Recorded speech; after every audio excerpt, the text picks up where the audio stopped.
¿Qué tal, amables televidentes? La bienvenida a Tertulia Económica. En Tertulia Económica nosotros hacemos los debates que tienen que ver con la actividad comercial, no solamente de República Dominicana, sino de toda la sombrilla que cubre y que impacta lo que hacemos por acá y lo que se hace por acullá. Qué bueno que lo hacemos en un lenguaje llano, un lenguaje entendible, de forma que podamos utilizar el término para todo público, de interés para todo público. Como de interés para todo público es lo que dice nuestro colega, hermano y amigo, el licenciado don Fabio Rojas. Bienvenido, Fabio. Bienvenido, feliz de estar aquí y de compartir con ustedes en esta tertulia económica, con temas hoy de mucho interés y abundantes temas, sí, ¿verdad? Señor. Del quehacer cotidiano, y con la intención de explicar con palabras sencillas los temas complejos. Así que tenemos para usted hoy una gama de temas. Hay un asunto, y es las modas. Las cosas se ponen de moda, pasan de moda, pero dicen que la vida es una tómbola porque se reciclan. Sí, vuelven. Entonces, Fabio, el caso de las MIPYMES es un tema muy de moda. Es como decir, la mujer empresaria, otra de moda. Otra de moda. Entonces, en esto de las la MIPYMES, mujer emprendedora. La mujer emprendedora. La mujer es tributaria. Esto de las MIPYMES ya se está hablando de cuotas. Si hay una licitación pública, tiene que haber una cuota para las MIPYMES. Y si hay distribución de recursos, digamos, fondos asignados para liquidez, pues hay una cuota para las MIPYMES. Sí. Y en fin, ahora, ¿de dónde vienen las MIPYMES? Probablemente las MIPYMES surja de la actividad informal. Claro. La MIPYME sea el eslabón donde se rompió la informalidad para encontrarse con la formalidad. Ahora bien, por años se discutía en cuanto al registros contables, en cuanto a la presentación de la información financiera, de si normas internacionales de información financiera elaboradas en países supradesarrollados y en países donde el capital es público, no que el capital de la empresa es del Estado, sino público, es que tiene acceso a todo público para participar en el mismo, comprando acciones, y es una forma de la empresa conseguir dinero fresco, capitalizarse o dinero más barato. Entonces de ahí surgen las normas internacionales, las normas para pymes, las MIPYMES, y ya es una especialidad de que los registros contables, bajo el marco de las normas para pequeñas y medianas empresas, que eso es lo que quiere decir pymes, entonces sean diferentes de aquellas instituciones de grandes capitales que rigen para esas grandes economías y cuyo capital, reitero, es público. Entonces, veamos esa raya imaginaria donde tú dejaste de ser informal y pasaste a la formalidad. Número uno, el Ministerio de Industria y Comercio ha indexado la clasificación de las MIPYMES y ha tomado siempre tomando como base el volumen de las ventas. Desglosemos las condiciones adyacentes a las ventas que pueden influir para que una empresa sea o no sea pequeña y mediana.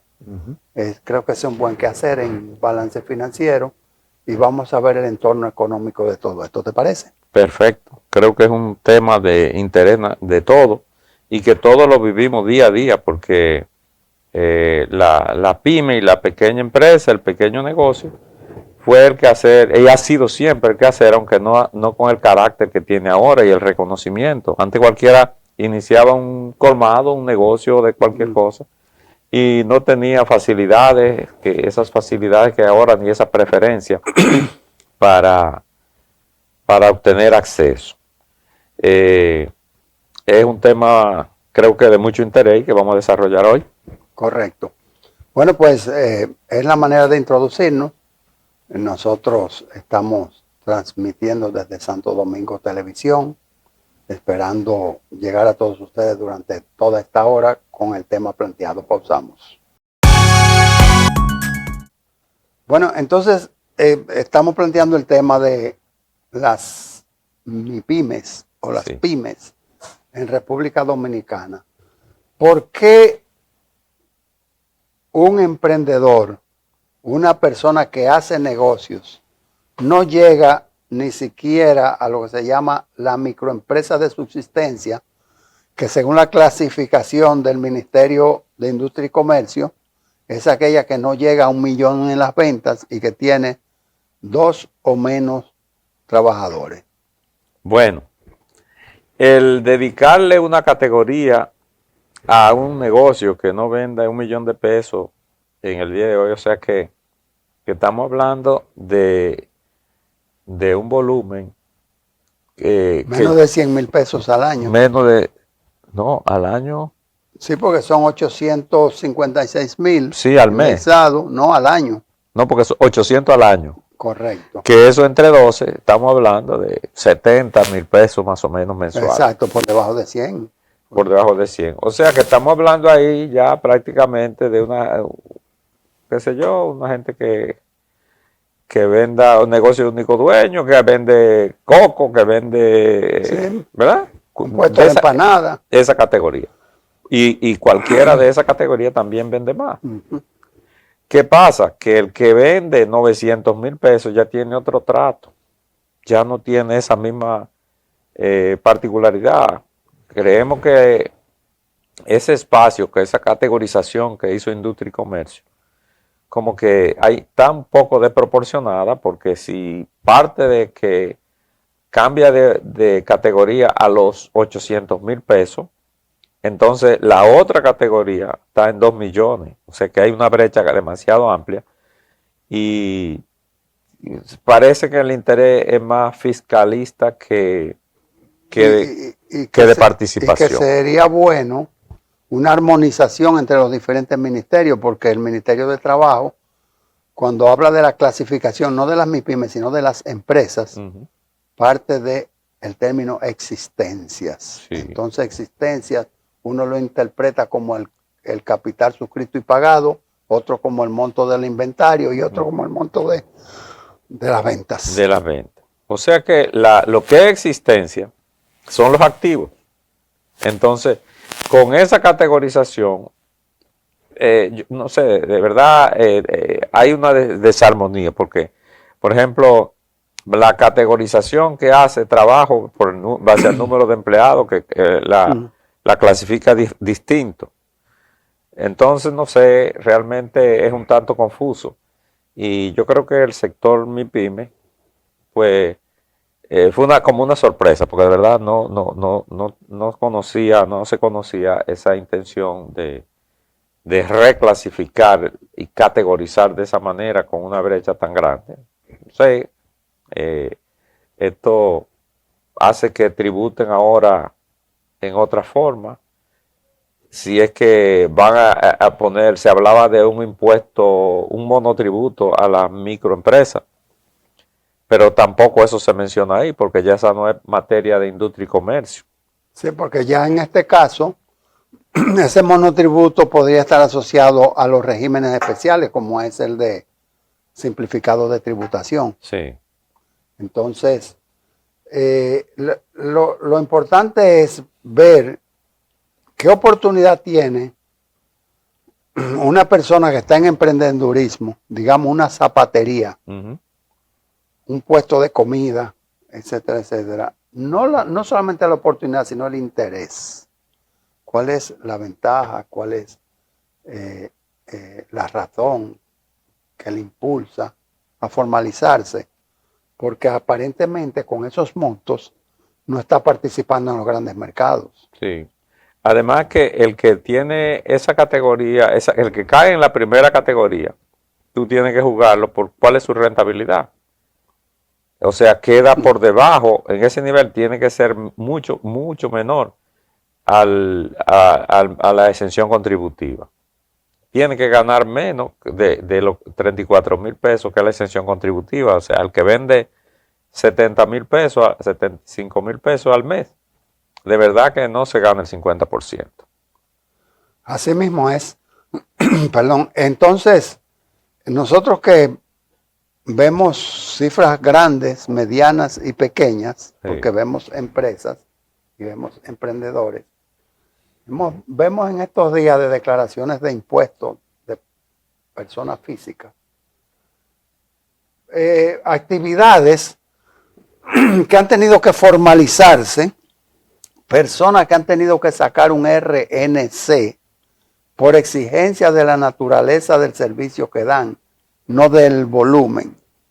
Por ejemplo, el caso de las personas que asisten en las filmaciones de películas. Uh-huh. Hay lo que se llama tramoyistas, hay personas que se encargan de los vestuarios, como aquí en el canal que hay una persona que se encarga del maquillaje, que se llama el camerino, ¿no?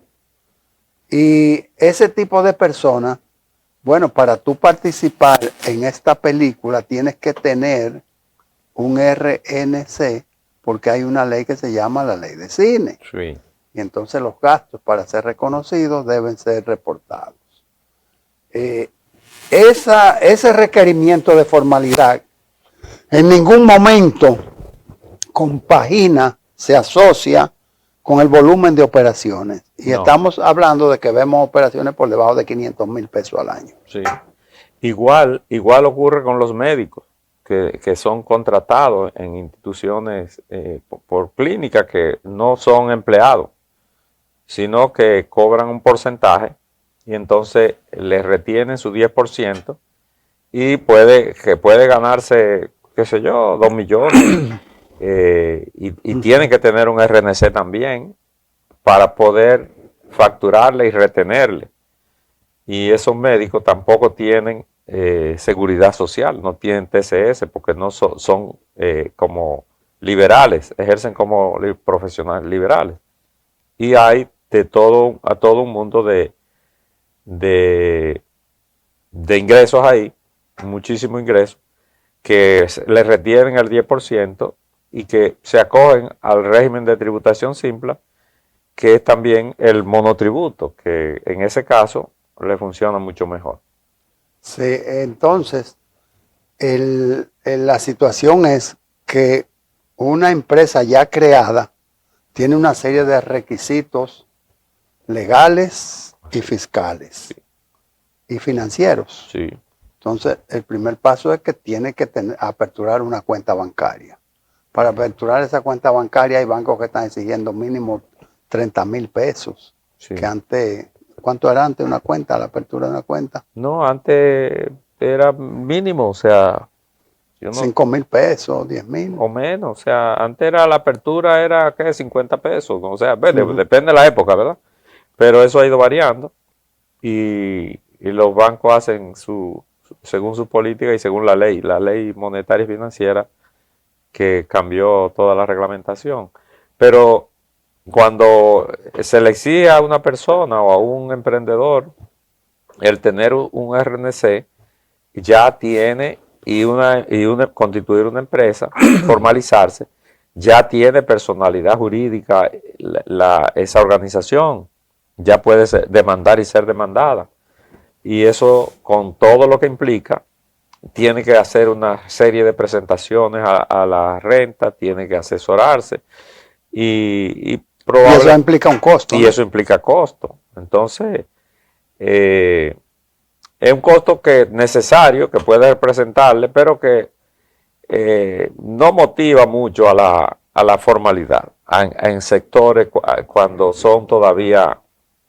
no pasan también de una suma de...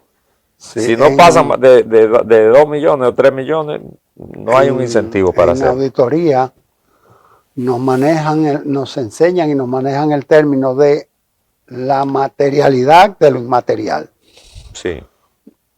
Cómo las partidas que no son de importancia, reuniéndolas todas, hacen un monto. Pueden ser decisorias o pueden influenciar en el resultado de las operaciones de una empresa. Entonces, eso mismo en el país. Tú recoges, tú retomas, tú agrupas todas las empresas micro, medianas, lo que se llama las MIPYMES, y entonces, por eso se habla de que son responsables de cerca del 60% de la operación de la economía dominicana, y de ahí que se le preste atención. Sí. Ahora, en una economía competitiva como la nuestra, en una economía abierta y donde los productos no solamente son locales, sino que con la apertura de los mercados tú puedes encontrar cualquier cosa de cualquier parte del mundo. Sí. Y tú encuentras una promoción ahora mismo en tu celular de un producto chino. Y eso, bueno, no te cabía en el cerebro cuando no se concebía. Cuando los mercados eran cerrados. Fíjate que... Entonces,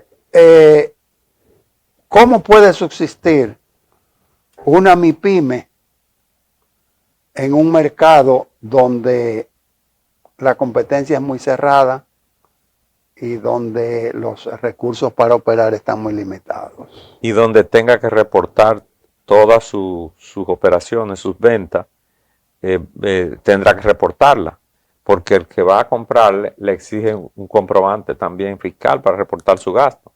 Pero fíjate que todo esto, yo no sé si realmente valga la pena, porque si hay una tributación justa, equitativa, no hay por qué hacer excepciones.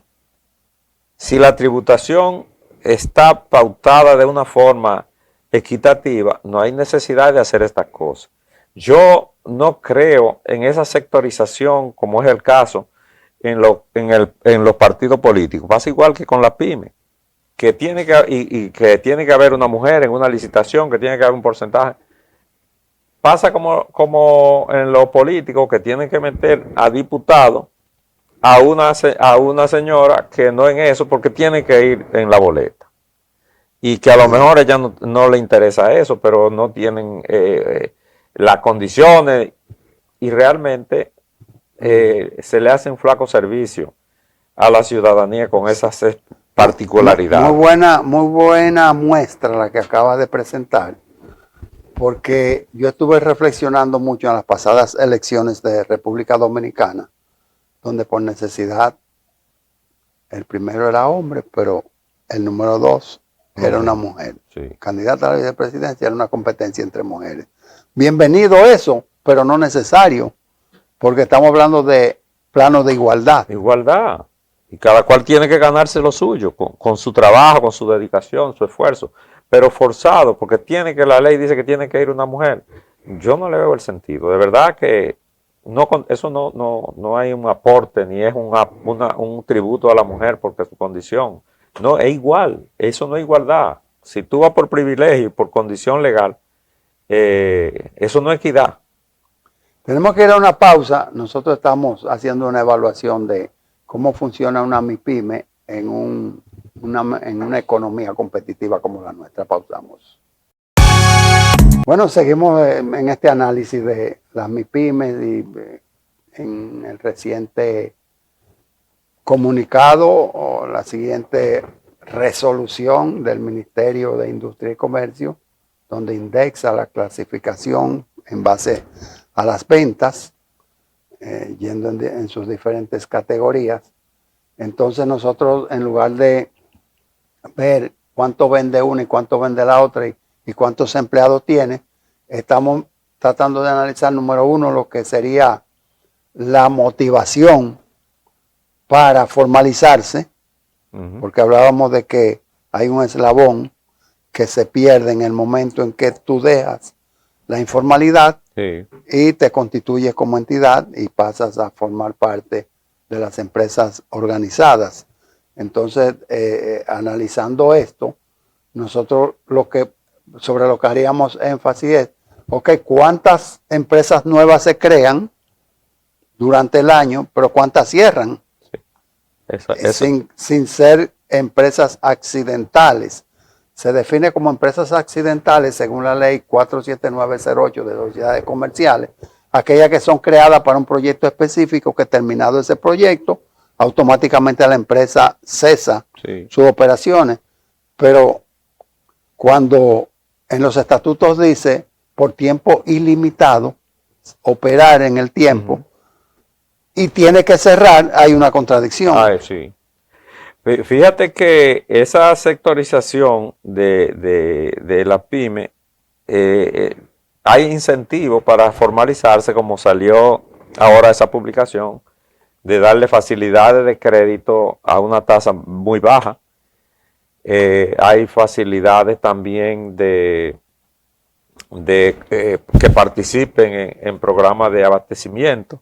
Y en eso el Banco de Reserva es líder. El líder. Y publicó una tasa para la pyme increíble, o sea, una tasa de financiamiento y también hay súper atractiva, y también la posibilidad a tasa cero se ha hablado para pyme. O sea, es un incentivo realmente que buscando la formalización para que contribuyan con el impuesto. Pero uno no sabe si realmente eso es desatender dedicarle más tiempo a lo material que a lo inmaterial. Bueno, entra en ese tema el asunto de los salarios. En República Dominicana se habla de que la tasa de desocupación apenas alcanza el 4.6%. O sea, no llega a un 5%. Estamos por debajo de Estados Unidos. Sí. Entonces, ok, estás trabajando, pero estás pudiendo tener alcance a cubrir tu canasta familiar. Entonces, en las MIPYMES, que son multitudinarias, sí, que una que otra en diferentes actividades, pues copan gran mayoría de la actividad comercial de la economía dominicana. Bueno, ¿cómo pudiera alcanzar un nivel de retribución a su empleomanía de forma que ese empleado no esté soñando saltar a la industria de enfrente, donde hay 1.500 empleados, un timbre para el almuerzo, una proporción del almuerzo cubierto, un posible autobús que los transporte, una serie de facilidades? Sí, es verdad, y se ha venido trabajando, el gobierno ha estado trabajando en cubriendo y cubriendo esas expectativas. Y fíjate que el nivel de ocupación que tiene el país hoy en la población económicamente activa, con una desocupación de un 4%, cuando veníamos en años anteriores de un 16 y un 14% de desocupados, la cosa es mucha la diferencia.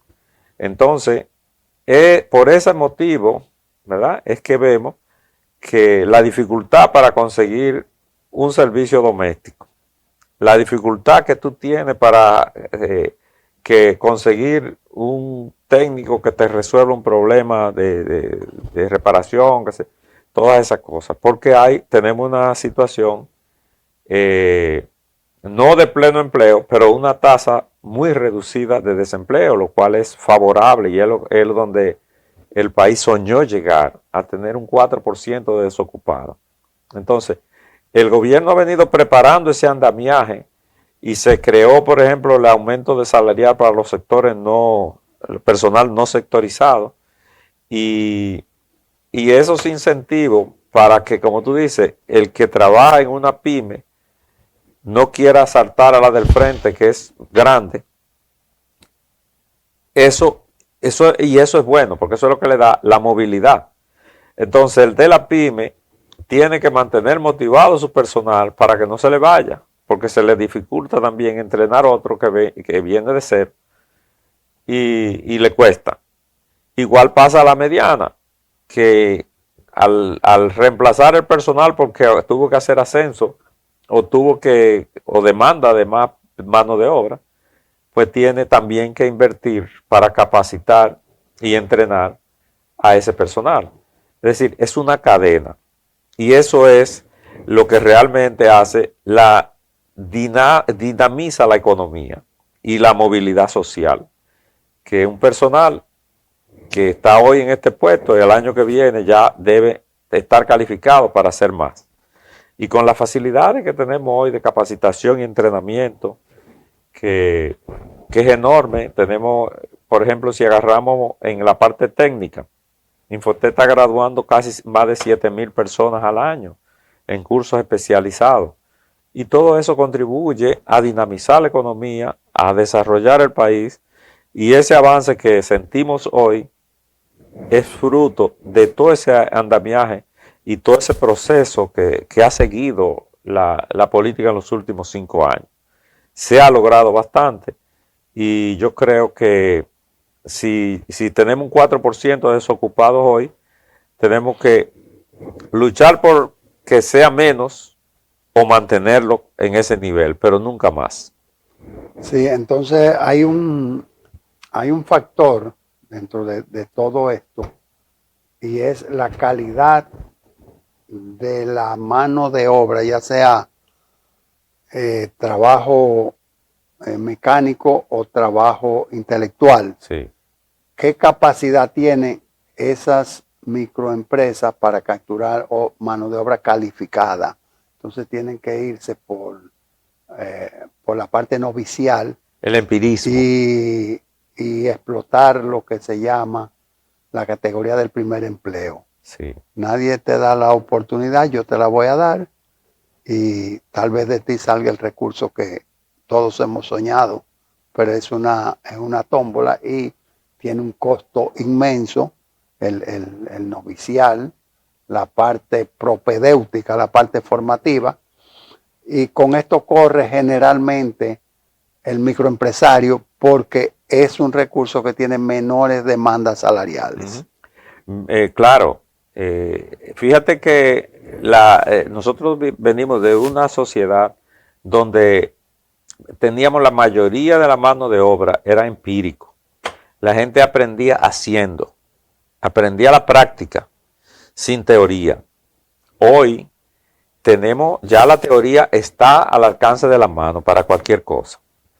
Fíjate que para tú conseguir ya por ejemplo, en el ambiente culinario, las recetas de todo están en la página, están en el internet. Antes no, antes aprendían de la abuela, entendían de los superiores, viendo. Te compraba un libro. ¿Verdad? Entonces, hoy ya todo tiene teoría. Antes no había teoría de nada. Hoy todo tiene teoría. Y se aprende la teoría y se va a la práctica. Por eso es que esa capacitación de técnicos y especialistas y ya superiores favorece, es lo que favorece y erradica el empirismo que parte del subdesarrollo, del atraso. Ya todo tú tienes que ser, para todo pronto va a tener que tener una licencia. Para tú bregar con cuestiones eléctricas, va a necesitar una licencia. Para tú mecánicamente, trabajar mecánicamente un vehículo, va a tener que tener una licencia. Para todo, porque nadie va a poner en riesgo un bien en manos de un inexperto que no tenga el fundamento teórico. Todo lo que tú compras hoy trae un manual. ¿Qué era el problema que teníamos? Que la mayoría de operarios eran analfabetos. Sí, pero Fabio, espérate, porque fíjate, no me diga el nombre, pero piensa en un dealer que importa los vehículos, no un distribuidor No un dealer. Sino un dealer, una marca autorizada, un representante autorizado de una. Ya pensaste en él y ahora piensa en los alrededores, cómo debajo de esa mata, cómo en esa acera hay gente cambiando piezas. Sí. Y hay gente reparando máquinas de cristales, de subir cristales, hay gente cambiando luces. Sí. Es que en el dealer, ese servicio te cuesta 5,000 pesos y él te lo va a hacer en 1,000. Sí. Entonces, dicen por ahí la calidad se paga, pero nadie te está garantizando que el dealer te va a aplicar calidad porque lo está haciendo tras bastidores. Aquí tú estás participando.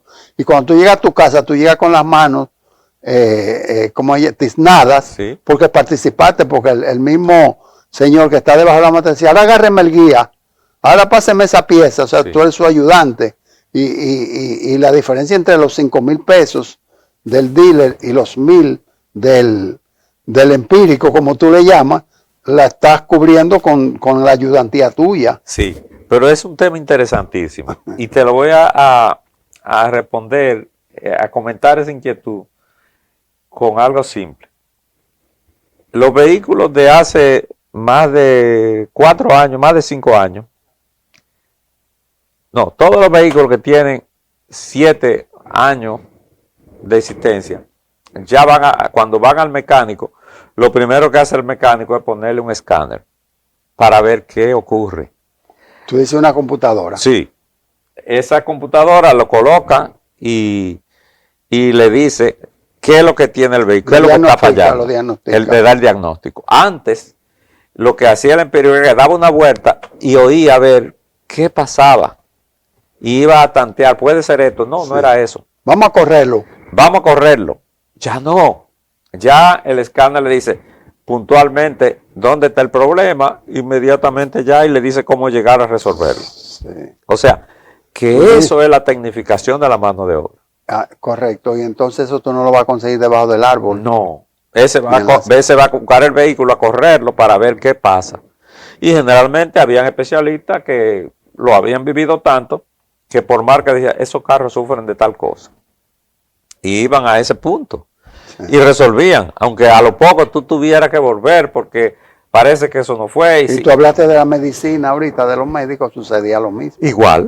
Igualito, era el mismo caso. Medicina por tacto. Claro, porque el empirismo era lo que inspiraba, lo que era el eje de operación. Ahora, comprar ese escáner, comprar ese equipo de tecnología, bueno, no es solamente que tú vas a tener que aprender a utilizarlo, sino que vas a tener que endeudarte tal vez. Vas a tener que endeudarte y además capacitarte para entenderlo y saberlo colocar donde que va y qué es lo que interpretar lo que te dice, porque lo que te dice son códigos y después buscar qué significa ese código. Pero eso no quiere decir que el empirismo y la informalidad y el servicio personalizado va a desaparecer, no. Porque hay todos los niveles, porque tú estás hablando de un vehículo que aguanta un diagnóstico, porque tiene el tanque de gas atrás, el que tú sabes cuál es. ¿Sí? Eso no, eso es en la esquina, como del lugar, el que botó la mitad del caucho en el elevado. Sí. Vamos a una pausa, estamos hablando de las MIPYME, volvemos.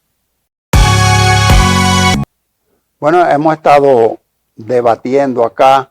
No ha habido mucha confrontación, sino que ha habido muchos acuerdos sobre la subsistencia, la creación, subsistencia, supervivencia de las medianas y pequeñas empresas, la clasificación dada por el Ministerio de Industria y Comercio, la clasificación que tiene el Ministerio de Trabajo y también el impacto en una economía competitiva.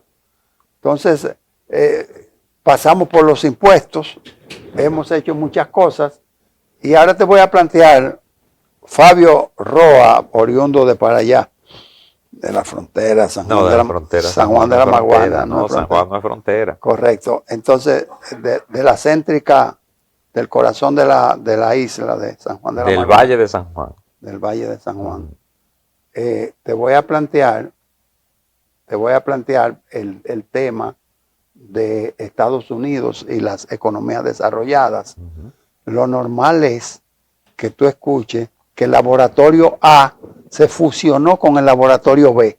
Sí. O que el laboratorio B absorbió el laboratorio D. O que se asociaron y surgieron bajo una nueva marca.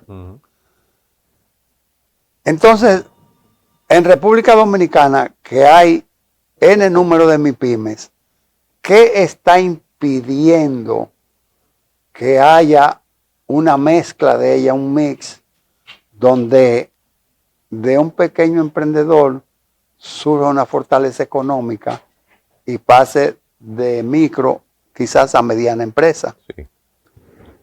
Fíjate que la evolución de negocios no se detiene. En los años que nosotros éramos estudiantes y que y nos iniciábamos en el ejercicio de la profesión, estudiábamos cosas como fusión de negocios, como que que es normado por la profesión, y nosotros estudiábamos y dominábamos eso, como es la fusión de intereses, conflictos de intereses, y todo eso que casi no se veían en el país. Porque nuestra etapa evolutiva de esa época, pues no se daba con frecuencia, y se daba, pero muy esporádico a niveles de empresas grandes, mayormente hoteles e industrias. Hoy la cosa es distinta. Hoy tiene mayor vigencia esa práctica y cada día va a crecer más, porque a la medida en que se está fomentando como se está haciendo ahora y dándole facilidades para que gente empiece en proyectos y emprendan negocios, esos negocios van a evolucionar y van a crecer. Y luego, esos que hacen negocios van a ver ventaja en trabajar unidos para un mismo mercado y darle un servicio más completo a sus clientes. Entonces, eso va a generar que muchas MIPYMES van a unirse y a hacer negocios grandes. Y esos negocios van a crecer. Se lo llaman clúster. Sí, y de ahí van a venir cadenas, que nosotros cadenas aquí tenemos muy pocas. Hay pocas. Entonces... Sí, pero yo creo que hay también todavía una falta de apertura a la mentalidad comercial. En el sentido de que yo no le voy a llamar un celo, pero sí como un sentido de exclusividad. En Estados Unidos yo estaba buscando un producto, no sé, algo del pelo, qué sé yo, lo que yo estaba buscando. Y voy a ese, se dice mall en inglés y en español, plaza. ¿A un centro? A un centro comercial. Sí. Y me dice, mire, nosotros no lo vendemos, nosotros no trabajamos esa marca, pero en tal sitio se encuentra que está en tal calle, esquina tal. Usted quiere su teléfono y te lo está dando un competidor. Sí. Hoy por hoy, tú vas a la plaza, algunas naturalmente, no todas, y tú le dices, ¿dónde lo consigo? Dicen, no estoy autorizado a dar nombre, pero sabe, pero no está autorizado. Sí. ¿Por qué? Porque no quieren que visiten a mi competidor. Claro, pero es Pero yo no lo tengo. Sí, pero es una etapa.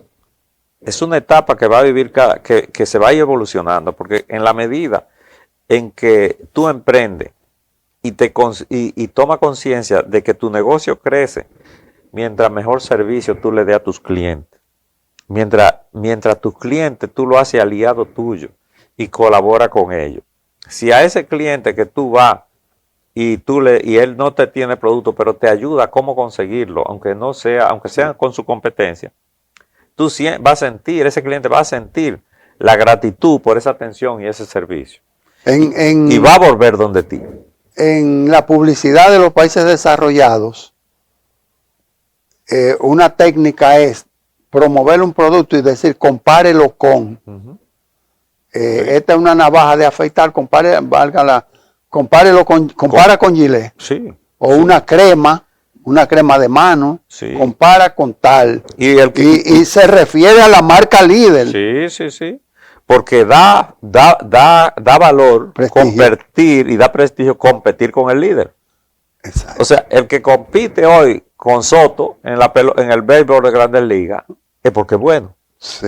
Entonces, si tú compites con el producto líder del mercado, es porque tu calidad es buena. Sí. Y por eso es que esa publicidad se fundamenta en lo que sigue los pasos que marca el líder. Bueno, pero tú hablando de pelota, fíjate, y sin salirnos del tema, pero a nivel de ilustración, cómo el hecho de que Albert Pujol, Albertico para nosotros los que lo tratamos, cómo Albert Pujol cobra valor como manager, no porque ganó en el Duro de Matar, en el Escogido, no porque ganó, y no porque ganó la Serie del Caribe contra México, que todavía hay herida allá porque dice Benji Hill que México, la pelota es mejor que la de aquí, valga la palabra de Benji Hill y se la crea él mismo. Pero fíjate cómo Albert Pujol cobra valor como manager cuando él dice, soy de la escuela del manager de San Luis. Sí. Que ese es mi papá, ese fue que me enseñó. Pero está hablando de un maestro, en lugar de decir, yo compito con, yo, en lugar de sacar sus dotes, Sí. sus capacidades, lo que dice, se hace que se monta en la marca líder. Claro. Y muestra gratitud. Entonces esa gratitud que él siente por ese de San manager, Luis, ¿verdad? de San Luis. Eso mismo siente un cliente. Gratitud cuando, Tony La Russa se llama. cuando tú colaboras con él. Cuando tú colaboras con el cliente y lo ayudas a resolver un problema, pues ya valora el aporte que te han hecho. Y compararse con el líder es lo que quiere. Comparar su producto con el producto líder es lo que quisiera todo productor. Porque esto viene a cuentas. ¿Por qué viene? Viene por el hecho de que hoy por hoy lo que prima es el servicio. El producto lo tiene todo el mundo. Ahora, ¿quién da el servicio? ¿Quién da la facilidad? Y lo más importante es tú conseguir el servicio postventa. Ven, engáñame, véndeme tu producto, te lo compro. Ahora, cuando ese producto requiera un mantenimiento, una atención técnica, ¿dónde está el que me lo vendió? Exacto. ¿Quién me responde? Y de ahí la importancia de que el microempresario, compitiendo en un mal convulso como es la economía abierta, entonces tenga muy en cuenta los pequeños detalles. Cómo recibe al cliente. Hay un término que se usa, que lo usan mucho, que dice un servicio memorable. Sí. Y otros utilizan el término un valor agregado, un plus. Mire, me tardé en traerle su orden porque hubo un inconveniente con la producción. Sí. Pero en lo que sale su orden, tenga esta entradita. Sí. Y es totalmente gratis. Mire, la copa de vino no la pague porque yo me tardé un poco en traerle su servicio. Tú estás esperando. Detalles, que son detalles simples. Correcto. Pero dejan al cliente satisfecho. Y eso es lo que afianza la fidelidad. Entonces, hay mucha tela por donde cortar y ese tema de por qué, si la unión hace la fuerza, ¿por qué diferentes micronombres no se aunan participando en el mismo mercado, no hacen el switch a lo que es la fusión, no la absorción, pero sí la fusión, Sí. y entonces te constituye en un ente competitivo? Sí, pero es como te digo, o sea, son etapas y cada institución es un ente y ese ente tiene que agotar sus etapas de nacer, crecer, desarrollarse, igual que el humano. El humano nace, crece, se desarrolla, se une después y crece y sigue creciendo y prolifera. Entonces, esa etapa de ese proceso vital también se da en los negocios, igualito. Sí, hay una máxima a nivel de, hablando de micro, hay una máxima que dice que la gente no compra en el colmado que se ve oscuro y vacío. Prefiere ir al del frente, aunque tenga que hacer fila porque se ven muchas luces y hay mucha gente comprando. Sí. Entonces, la imagen, y aquí sí, porque esto es todo un tratado, la imagen es vital para impactar al posible cliente que todavía es un prospecto. Sí. Entonces, en la microempresa, para llegar a la imagen hay que hacer una inversión.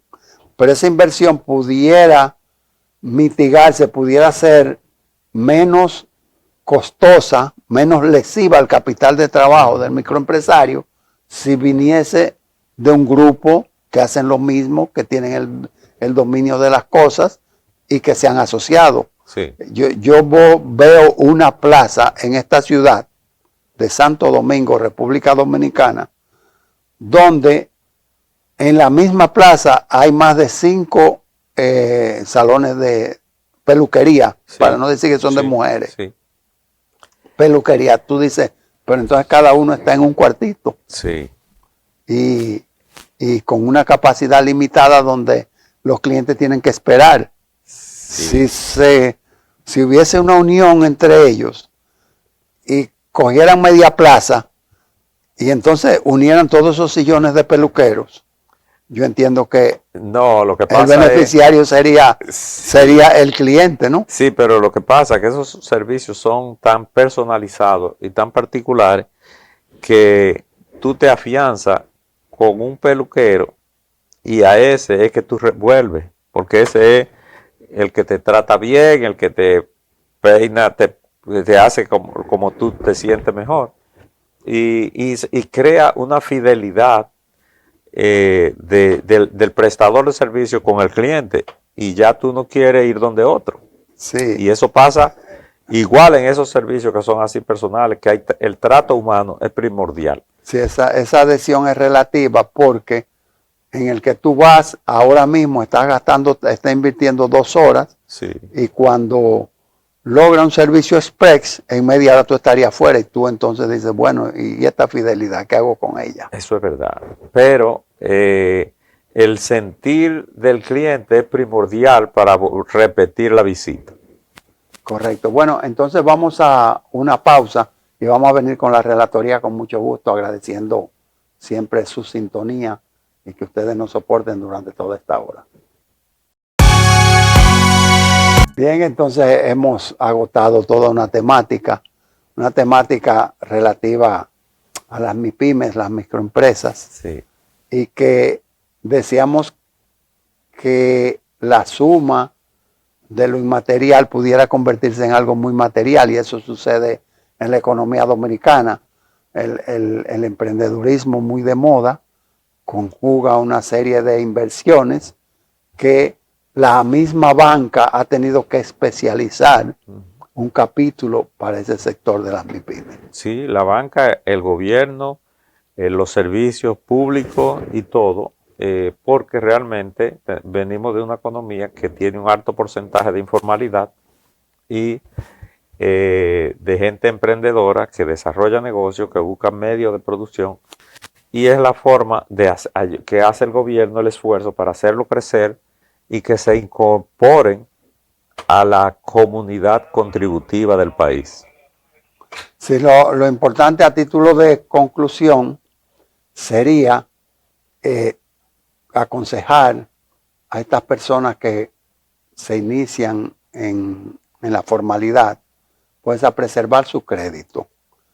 Y además de preservar su crédito, que quiere decir no embarcarse en endeudamientos que no tengan el origen de la liquidez de donde se va a atender esos servicios financieros, pero en adición a eso el prestigio de lo que usted hace. Sí. Que lo que usted haga deje digamos, un legado memorable y que sea la razón para que haya una reventa y poder conseguir clientes que se llaman recurrentes. Sí. La garantía de continuidad está en preservar su crédito, mantener la calidad del servicio y tener un producto de calidad. Nosotros nos honramos en haber llegado a todos ustedes en esta edición de Tertulia Económica. Nos resta convocarlos para la próxima semana, donde estaremos tratando temas de interés para todos ustedes. Hasta entonces. Lo espero.